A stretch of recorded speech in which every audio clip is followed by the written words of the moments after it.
Hello everyone, this is Saurabh, CEO and Physics Mentor at Vidya Mandir classes.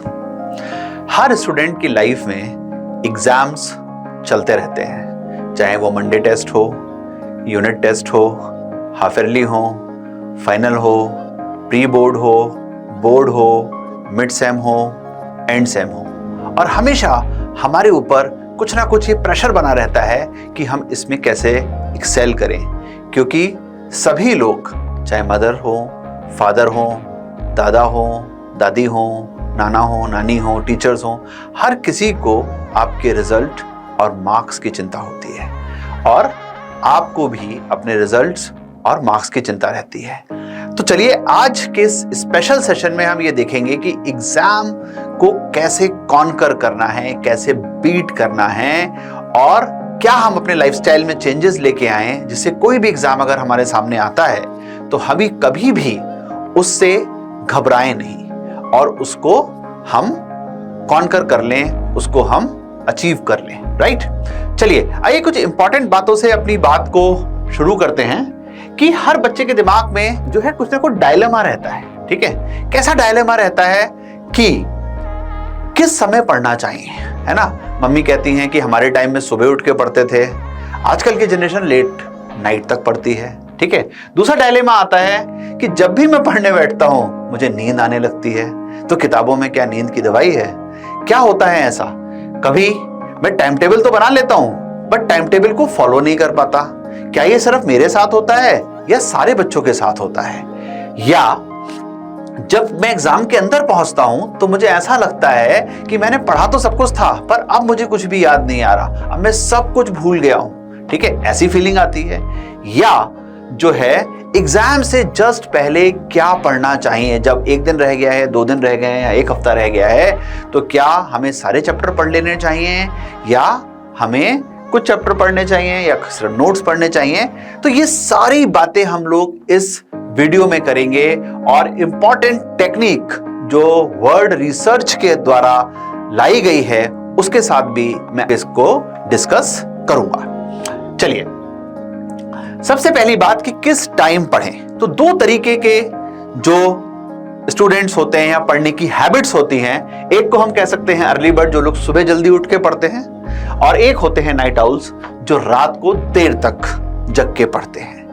आपकी कौन सी category है ये आप जरूर बताइएगा हमें, बट ऐसा कुछ भी नहीं है कि आप किसी भी टाइम पर पढ़ाई कर सकते हैं। जो भी टाइम आपके लिए मोस्ट सूटेबल हो, जिसमें आपको सबसे ज्यादा एनर्जी मिलती हो, उस टाइम में आप पढ़ाई करिए जो आपका पीक टाइम हो, राइट।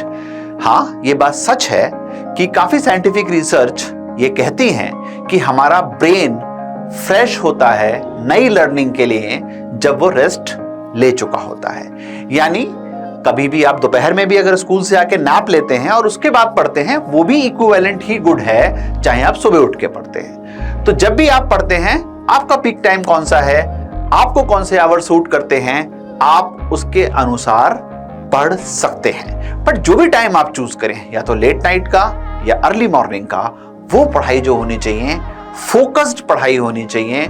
उस समय पर कोई भी और डिस्ट्रैक्शन नहीं होना चाहिए, ठीक है। आइए आगे बात करते हैं। दूसरी इंपॉर्टेंट चीज जिसको हम सबसे ज्यादा, मैं कहता हूं, डिस्काउंट करते हैं, और आजकल की जनरेशन बहुत ज्यादा करती है, ठीक है, sleep timings and sleep hours.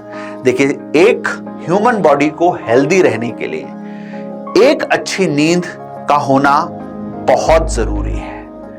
Normally ये माना जाता है कि बॉयज के लिए 7 आवर की स्लीप और गर्ल्स के लिए 8 आवर की स्लीप मैंडेटरी है उनकी बॉडी को हेल्थी रखने के लिए।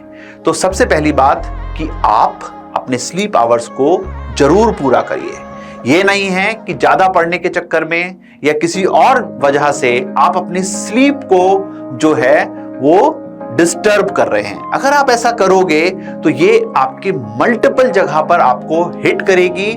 ना ही आपकी हेल्थ खराब होगी, बल्कि आपके साथ और भी बहुत सारी प्रॉब्लम्स जो होंगी वो हो सकती हैं। तो अपनी स्लीप को प्लीज रेगुलेट करिए और उस रेगुलेशन को मेंटेन करिए कंटिन्यूअसली, राइट। तो स्लीप टाइमिंग बहुत इंपॉर्टेंट है कौन से आवर्स हैं ये आप बिल्कुल सोच सकते हैं कि रात को 11 बजे सोना है या 1 बजे सोना है, ये आपकी चॉइस है। बट टोटल स्लीप आवर्स दिन के जो मैंने बताए 7 hours for boys and 8 hours for girls, ये मेंटेन होना चाहिए फॉर ए हेल्दी बॉडी।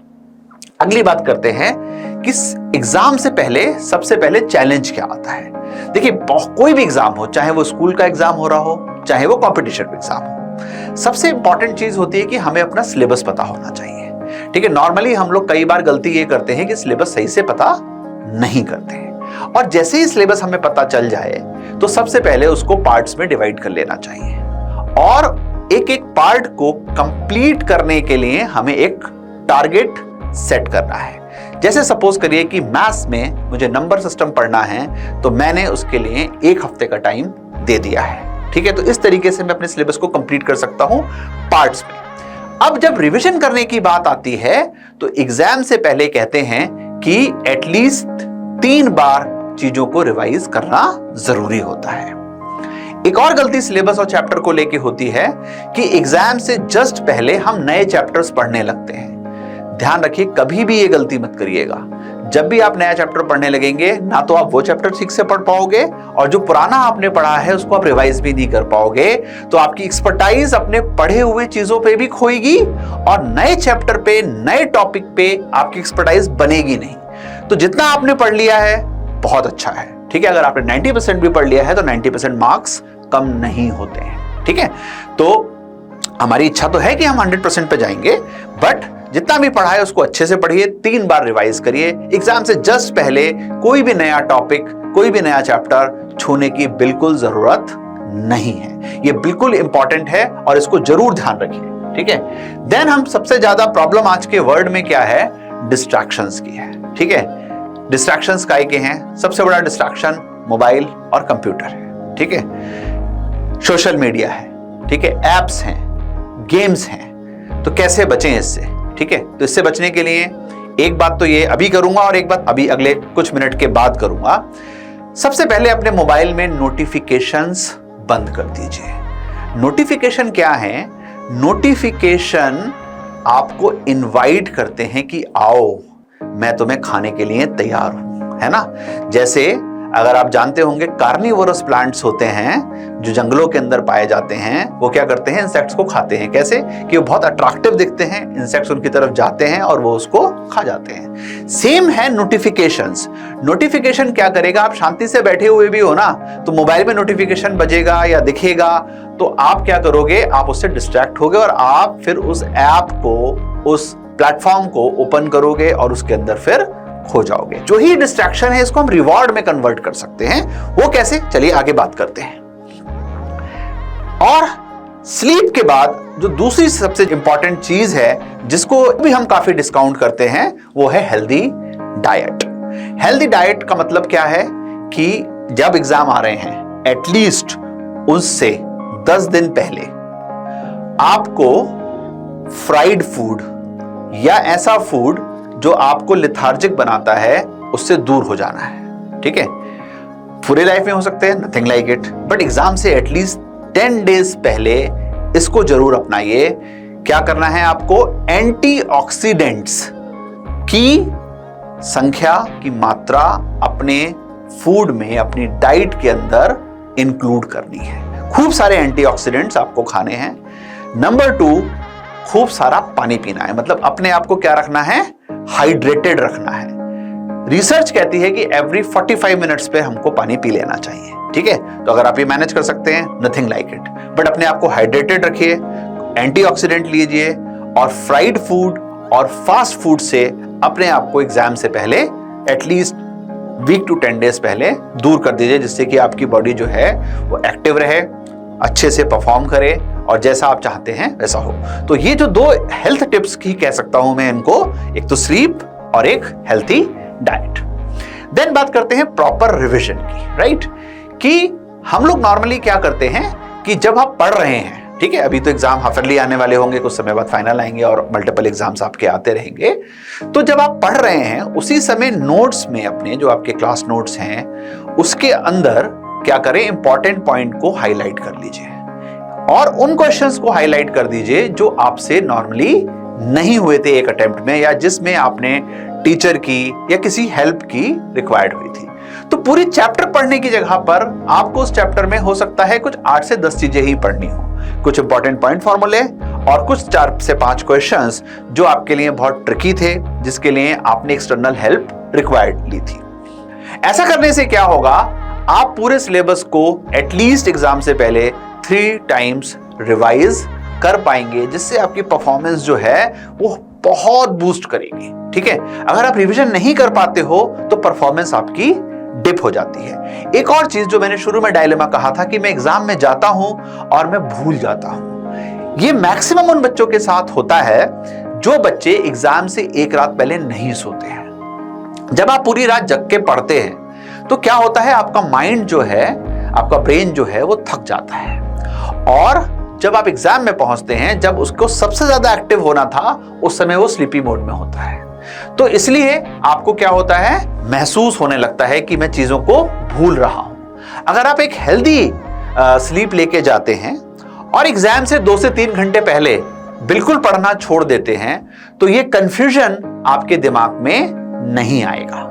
जो नॉर्मली बच्चे ऐसा सोचते हैं कि लास्ट के एग्जाम से पहले 2 घंटे में मैं पढ़ लूंगा, या मैं रात भर जग के पढ़ लूंगा, मेरी परफॉर्मेंस एनहेंस हो जाएगी, ऐसा बिल्कुल नहीं होता है। राइट, तो जो आपने पहले से पढ़ रखा है, परफॉर्मेंस उसी से एनहेंस होती है, और मल्टीपल रिविजन्स आपकी परफॉर्मेंस को बूस्ट करते हैं, उसको वो रोबोस्ट करते हैं। आगे बात करते हैं।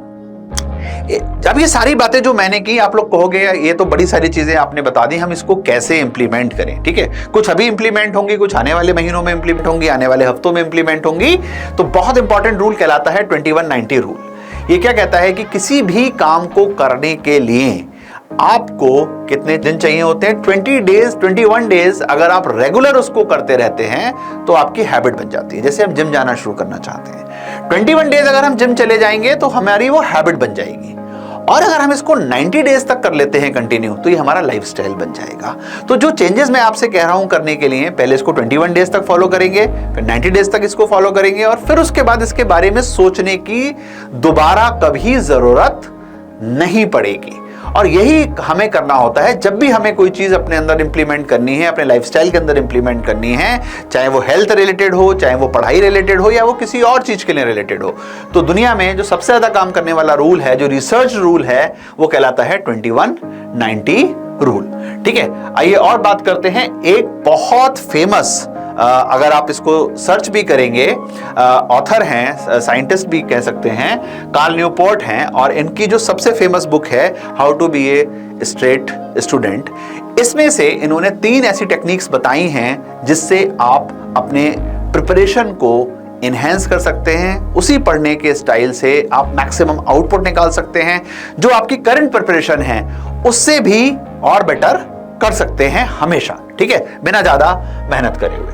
चलिए, क्या है सबसे पहली चीज है जो हमने शुरू के डायलेमा में बात करी थी कि मैं टाइम टेबल तो बनाता हूं पर फॉलो नहीं कर पाता। ठीक है, तो पहली बात तो टाइम टेबल रियलिस्टिक होना चाहिए। जब हम टाइम टेबल बनाते हैं, कई बार हम उसमें अपने लिए ही टाइम देना भूल जाते हैं। जैसे मैंने लिखा 8 से 9 ये, 9 से 10 ये, 10 से 11 ये, ऐसा टाइम टेबल नहीं होता है ना। टाइम टेबल रियलिस्टिक होना चाहिए। आपको मालूम है आप दिन में 4 घंटे से ज्यादा नहीं पढ़ सकते, तो आप क्यों टाइम टेबल में 8 घंटे बना रहे हो, क्यों टाइम टेबल में 6 घंटे बना रहे हो? जरूरत ही नहीं है बनाने की। आपको अपनी हैबिट पता है ना, हल्के हल्के करके इंक्रीज होगी। किससे इंक्रीज होगी? 2190 रूल से इंक्रीज होगी। ठीक है, एक दिन में इंक्रीज नहीं हो जाएगी। आज आपने टाइम टेबल पेन और पेपर बनाया और कल से आप सोच रहे हो 8 घंटे पढ़ लोगे, ऐसा नहीं होगा। ठीक है, 2190 रूल लगाओगे, 90 डेज के बाद हो जाएगी। ठीक है, या 21 डेज के बाद हो जाएगी।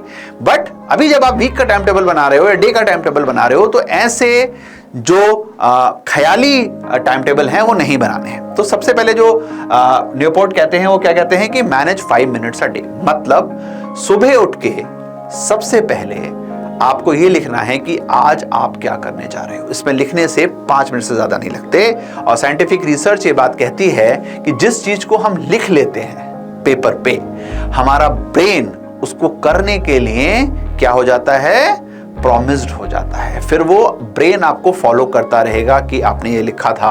अगर आप नहीं लिखते, खाली सोच लेते हैं, तो उतना इफेक्टिव नहीं होता। तो सबसे पहले दिन की शुरुआत में 5 मिनट्स अ डे आपको स्पेंड करना है और अपने दिन को जो है प्लान कर लेना है कि आज आपको फिजिक्स में क्या करना है, केमिस्ट्री में क्या करना है, मैथ्स में क्या करना है, बायो में क्या करना है, इंग्लिश में क्या करना है। जो भी सब्जेक्ट्स आप पढ़ रहे हैं, अगर कोई कॉमर्स का है तो वो उसको भी देख सकता है।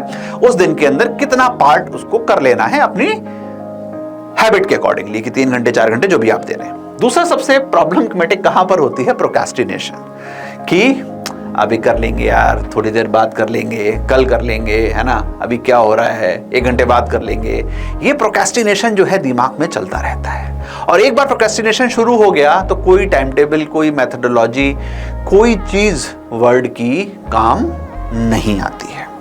प्रोक्रेस्टिनेशन को खत्म करने के लिए क्या है, ये 3 चीजें बहुत इंपॉर्टेंट है। सबसे पहली क्या है कि प्रोग्रेस जर्नी आपको पता होनी चाहिए। जैसे हमने कहा कि वीक का गोल लिया था, जो हमने शुरू में कहा था कि सिलेबस को क्या कर लें, पार्ट्स में कर लें, ठीक है। तो जो वीक का गोल लिया है उस per day by day progress journey आप देख रहे हो अपनी, कि हमने उसको कितना प्रोग्रेस कर लिया है। हम उसके 10% पे पहुंच गए, 20% पे पहुंच गए, 50% पे पहुंच गए, और अगर नहीं पहुंचे हैं तो क्या करना है, उसके लिए भी आगे बात करता हूं, ठीक है। दूसरे नंबर पे है फीड द मशीन, मतलब अपने आप को फीड करना है। फीड करने का मतलब क्या है कि जब हम पढ़ने बैठे तो ना नींद आनी चाहिए, ना थकान होनी चाहिए। क्यों नहीं होनी चाहिए? क्योंकि आप अगर प्रॉपरली हाइड्रेटेड हो, प्रॉपरली आपको, अब आप पढ़ने बैठे आपको भूख लगने लग गई, फिर अरे मम्मी कुछ बना दो, मैं थोड़ी देर बाद पढ़ लूंगा, तो प्रोक्रेस्टिनेट कर दिया आपने इमीडिएटली, ठीक है। खेल के आए क्रिकेट या फुटबॉल या पार्क से बैडमिंटन, इमीडिएटली पढ़ने बैठ गए, तो क्या हो रहा है, शरीर थका हुआ है, बिल्कुल मन नहीं कर रहा पढ़ने का, फिर प्रोक्रेस्टिनेट कर दिया, यार 1 घंटे सो लेता हूं फिर पढ़ता हूं। तो ऐसी चीज करनी ही नहीं है, ठीक है। अपने आप को क्या करना है, फीड करना है। कैसे फीड करना है कि हम उसी समय पढ़ने बैठेंगे जब हम रिलैक्स्ड हैं, ठीक है, एकांत में पढ़ने बैठेंगे, टेबल चेयर पे पढ़ने बैठेंगे, और अपने आप को हेल्दी फूड और हेल्दी स्लीप के साथ जो है हमारा दिन है, और हाइड्रेटेड हैं, तो आपको कोई प्रॉब्लम फेस नहीं होगी। अगर आप ऐसे सोचेंगे जैसे मैं अभी बता रहा था पीछे एग्जांपल्स में, तो आप प्रोक्रेस्टिनेट करेंगे ही करेंगे, ठीक है। देन कुछ चीजें वर्स्ट होती हैं। जैसे मैं पढ़ता था तो मेरे लिए ऑर्गेनिक केमिस्ट्री वर्स्ट थी, मतलब मुझे को पढ़ने का मन नहीं करता था, ठीक है।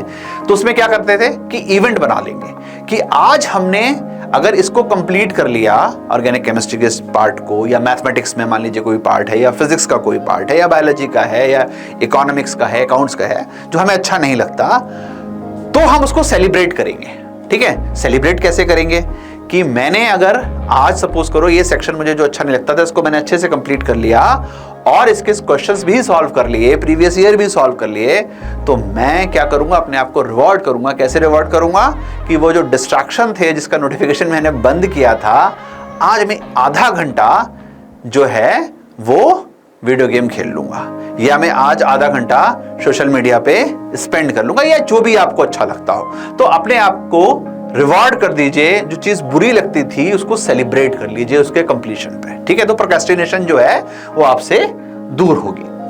देन जब हम टाइम टेबल बनाते हैं और नहीं फॉलो हो रहा होता है, तो एक हार्ड डे हमें चूज करना होता है, या वैसे भी वीक में हमें एक हार्ड डे चूज करना चाहिए। मैं एज ए टीचर भी ये मानता हूं कि वीक में एक हार्ड डे चूज करना चाहिए। वो डे सैटरडे भी हो सकता है, संडे भी हो सकता है, जिस दिन आप सबसे ज्यादा काम करोगे, ठीक है। और जिस दिन आप सबसे ज्यादा काम करोगे, आपके सारे प्रीवियस टास्क भी पूरे होंगे, रिवीजन भी होगा उस वीक में पढ़ी हुई पढ़ाई का, जितनी भी चीजें आपने उस वीक में पढ़ी हैं, और आप अपने आप को नेक्स्ट वीक के लिए प्लान भी करोगे। तो वीक में एक डे जो है वो हार्ड डे जरूर चूज करना है, ठीक है। तो एक हार्ड डे वीक में जरूर चूज करिए और उस दिन सारी चीजों को जो है कंप्लीट करिए। और लास्ट में है जो बहुत फेमस टेक्निक है, जिसको कहा जाता है पोमोडोरो टेक्निक। पोमोडोरो टेक्निक क्या कहती है, जैसे बहुत लंबे कहते हैं ना कि 10-10 घंटे पढ़ता है मेरा बच्चा, तो 10 घंटे कोई नहीं पढ़ता है कंटिन्यूअस, ठीक है। वो क्या होता है, विद सम ब्रेक्स होता है। कैसे है पोमोडोरो टेक्निक क्या कहती है? पोमोडोरो टेक्निक कहती है कि आप 25 मिनट्स तक कंटिन्यूअस फोकस्ड स्टडी करिए, और उसके बाद 5 मिनट्स का ब्रेक लीजिए, फिर 25 मिनट्स की स्टडी करिए, फिर 5 मिनट्स का ब्रेक लीजिए, फिर 25 मिनट्स की स्टडी करिए, फिर 5 मिनट्स का ब्रेक लीजिए, और जब 4 साइकिल पूरी हो जाएं तब आप लॉन्ग ब्रेक लेंगे। लॉन्ग ब्रेक का मतलब भी ये नहीं कि आपने फिर 6 घंटे का ब्रेक ले लिया। लॉन्ग ब्रेक का मतलब है कि 15-20 मिनट्स का आप ब्रेक ले सकते हैं। तो ऑन एन एवरेज अगर हम देखें तो हम ये कहना चाह रहे हैं कि हम अप्रोक्सीमेटली 100 मिनट्स की पढ़ाई करेंगे और 4 बार अगर हम ब्रेक लेते हैं तो 120 मिनट्स, मतलब 2 घंटे की पढ़ाई के बाद हम एक 10-15 मिनट का ब्रेक लेंगे। ठीक है, तो इस तरीके की से पढ़ने में क्या होता है कि आपके दिमाग में रिटेंशन होता है, आप उसको रिकॉल कर सकते हैं, आप उसको समराइज कर सकते हैं, रिवाइज कर सकते हैं और अपने सिलेबस को कंप्लीट कर सकते हैं। ठीक है, तो ये सारी बातें अगर आप लाइफस्टाइल में अपने लेके आते हैं तो आपकी परफॉर्मेंस इनहेंस होगी। ठीक है, खाली वीडियो देखने से इनहेंस नहीं होगी, आपको इसको अपने लाइफ के अंदर इंप्लीमेंट करना पड़ेगा, इनकलकेट करना पड़ेगा और हर दिन इसको अपने लाइफस्टाइल में एम्बेड कर दीजिए और आप देखिए ये मैजिक होगा। मैं पिछले 22 साल से पढ़ा रहा हूं, हजारों बच्चे मेरे पढ़ाए हुए आईआईटी और मेडिकल कॉलेजेस में जा चुके हैं।